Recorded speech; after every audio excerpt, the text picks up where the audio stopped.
Selamat pagi yang damai yang memberikan pada hari Selasa dan Kamis. Saya Pendeta Rimingki dari Gereja Shelter.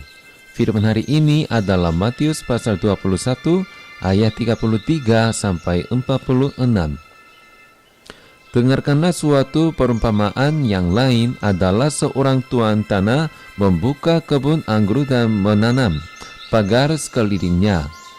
Ia memanggil lubang tempat memeras anggur dan mendirikan menara jaga di dalam kebun itu. Kemudian ia menyewakan kebun itu kepada penggarap-penggarap lalu berangkat ke negeri lain.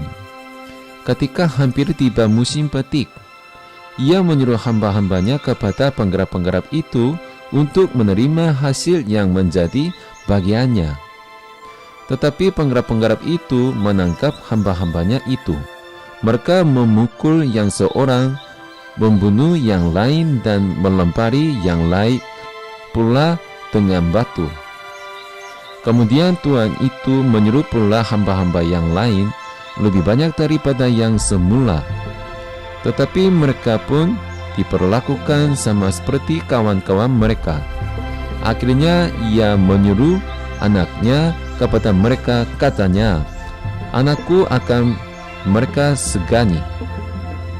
Tetapi ketika penggarap-penggarap itu melihat anaknya itu, mereka berkata seorang kepada yang lain, "Ia adalah ahli waris. Mari kita bunuh dia, supaya warisannya menjadi milik kita." Mereka menangkapnya dan melemparkannya keluar kebun anggur itu, lalu membunuhnya. Maka apabila tuan kebun anggur itu datang, apakah yang akan dilakukannya dengan penggarap-penggarap itu? Kata mereka kepadanya, "Ia akan membisanakan orang-orang jahat itu dan kebun anggurnya akan disewakannya kepada penggarap-penggarap lain yang akan menyerahkan hasilnya kepadanya pada waktunya." Kata Yesus kepada mereka, "Belum pernahkah kamu baca dalam kitab suci? Batu yang dibuang oleh tukang-tukang bangunan telah menjadi batu penjuru. Hal itu terjadi dari pihak Tuhan, suatu perbuatan ajaib di mata kita.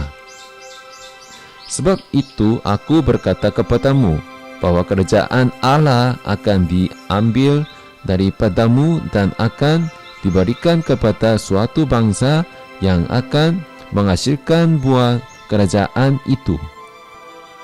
Dan barang siapa jatuh ke atas batu itu, ia akan hancur, dan barang siapa ditimpa batu itu, ia akan remuk."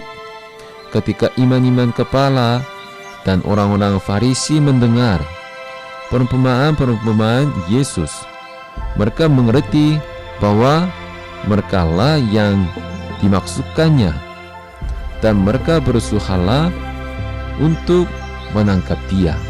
Tetapi mereka takut kepada orang banyak, karena orang banyak itu menangkap dia nabi. Amin. Banyak masalah dapat diselesaikan hanya dengan berpikir dari sudut pandang orang lain. Hal yang sama berlaku antara Tuhan dan kita. Hanya dengan mengajukan pertanyaan sederhana, "Apa yang akan Tuhan lakukan?" dapat memberi Anda kesempatan untuk keluar dari jerat dosa. Dengan pertanyaan itu, Yesus membuat para pemimpin agama yang keras kepala memandang diri mereka sendiri di sisi Allah. Buat apa yang Tuhan inginkan dari hidupku? Semoga firman Allah ini akan muncul dalam hidup kami. Amin.